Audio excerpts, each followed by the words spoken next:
King Charles just received the most dangerous message of his reign. A single banner on a British motorway has triggered a constitutional crisis that could end the monarchy forever. The words were simple, but explosive. Charles, do your job. Fire these traitors. Within hours, this demand exploded across social media, with millions of Britons now demanding something unthinkable: for their king to dissolve Parliament and force new elections. This isn't just a trending topic.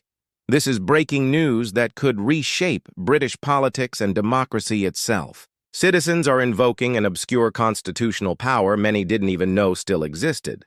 The monarch can dissolve Parliament in extreme circumstances, and right now, millions believe those circumstances have arrived. The numbers tell the story. The cost of living crisis has deepened, with prices rising 23% in just 2 years. Net migration hit record highs of 764,000 in 2025. Public approval of Parliament has collapsed to just 19%, the lowest in modern history. But here's the shocking part. King Charles actually has the legal authority to act. The royal prerogative gives him powers not used since the 1970s. He can dissolve Parliament. He can force elections. He can bypass the entire political establishment. The question isn't whether he can.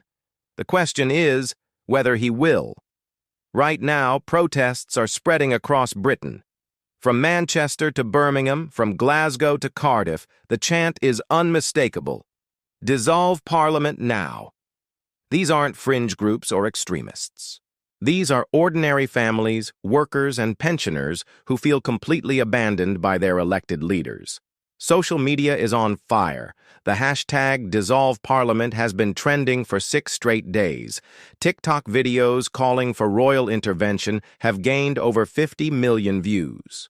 Even traditional monarchists are joining the chorus, insisting extraordinary times require extraordinary action. But Charles faces an impossible choice. If he acts, he risks triggering the biggest constitutional crisis since the English Civil War. Politicians will brand him a dictator. Allies will question Britain's stability. The media will tear him apart. If he does nothing, the monarchy could lose legitimacy entirely. Why keep a king who won't protect his people when they need him most? That's the question now echoing nationwide. Recent polling reveals the stakes. 43% of Britons support the king dissolving Parliament. Among working-class voters, that number jumps to 67%. Even more shocking, 38% say they'd support abolishing the monarchy entirely if Charles refuses to act. This places Charles in uncharted waters. His mother, Queen Elizabeth, never faced anything like this. She reigned through stability. Charles is being forced to choose between tradition and revolution. The pressure is building from all sides. Conservative MPs are quietly panicking, with some privately admitting they would prefer early elections over royal intervention.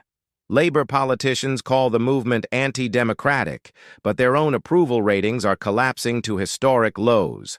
International observers are watching closely. Constitutional experts warn that if Charles dissolves Parliament, it could inspire similar movements in other constitutional monarchies. The ripple effects could reshape democracy itself. But supporters argue Britain is already in crisis. They point to economic collapse, social unrest, and a complete breakdown of trust between government and citizens. The timeline matters. Parliament's current session runs until 2029. But insiders suggest the government's position is crumbling. Backbench rebellions are increasing. Cabinet unity is fracturing. Some MPs admit privately that early elections may be inevitable anyway. This is where Charles's decision becomes even more significant. Wait too long and he risks looking weak and reactive. Act too quickly and he appears reckless. The window for decisive royal intervention is narrowing fast. Historical precedent offers little guidance. The last time a British monarch dissolved Parliament against government wishes was in 1834. That crisis lasted months and fundamentally reshaped the Crown-Parliament relationship. Charles's decision could carry similar consequences for generations. The pressure is growing outside Westminster. Military veterans are organizing rallies supporting royal intervention, insisting their oath was to the Crown, not Parliament. Over 15,000 former service members have signed a petition urging dissolution.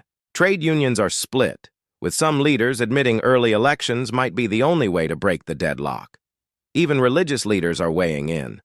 The Archbishop of Canterbury issued a cautious statement about constitutional wisdom and the common good. But sources suggest he privately told Charles that extraordinary times may require extraordinary measures. Catholic Archbishop Malcolm McMahon was more blunt, saying when democracy fails the people, other constitutional mechanisms must be considered. Business leaders are divided. The CBI warns against dissolution, fearing instability. But smaller business groups break ranks. The Federation of Small Businesses released polling showing 71% of members back early elections, arguing Parliament no longer represents British enterprise. Meanwhile, the media landscape has become a battlefield. Traditional outlets largely oppose dissolution, warning of chaos. The BBC called it dangerous populism. The Times described it as constitutional vandalism. But social media tells a very different story. Independent creators pushing dissolution content are gaining millions of views, often outperforming mainstream coverage. This divide highlights a deeper schism in Britain. The political establishment and traditional media resist change, while ordinary voters, abandoned and ignored, increasingly rally behind royal action. Geographically, London and the South East show lower support for dissolution. But in the Midlands, the North, and Wales, support often exceeds 60%. In industrial towns like Stoke-on-Trent, Sunderland, and Blackpool, it reaches 75%. Age demographics add another twist. Older voters, long the monarchy's strongest backers, are split. Many recall when the Crown provided stability during crises, but fear disrupting constitutional traditions. Younger voters, often more Republican, surprisingly support dissolution for different reasons.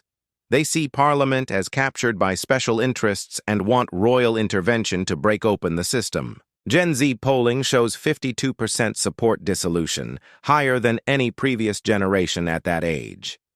International response is mixed. European Union leaders privately express concern about British stability. A Brussels official called the situation unprecedented in a mature democracy. The White House issued a cautious statement supporting Britain's democratic traditions, but is clearly worried about chaos. Commonwealth nations are watching nervously. Canada's Prime Minister Justin Trudeau fears successful royal intervention could spark similar demands in Ottawa. Australian politicians are divided, some supporting Charles, others warning about overreach.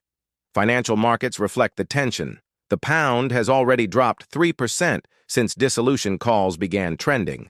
Bond yields are spiking to levels unseen since the Liz Truss crisis of 2022. The FTSE 100 has fallen 7%.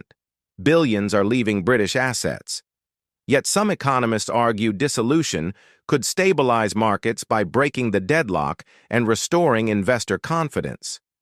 Legal challenges are mounting. Pro-dissolution lawyers argue Parliament's loss of public confidence revives dormant royal prerogatives.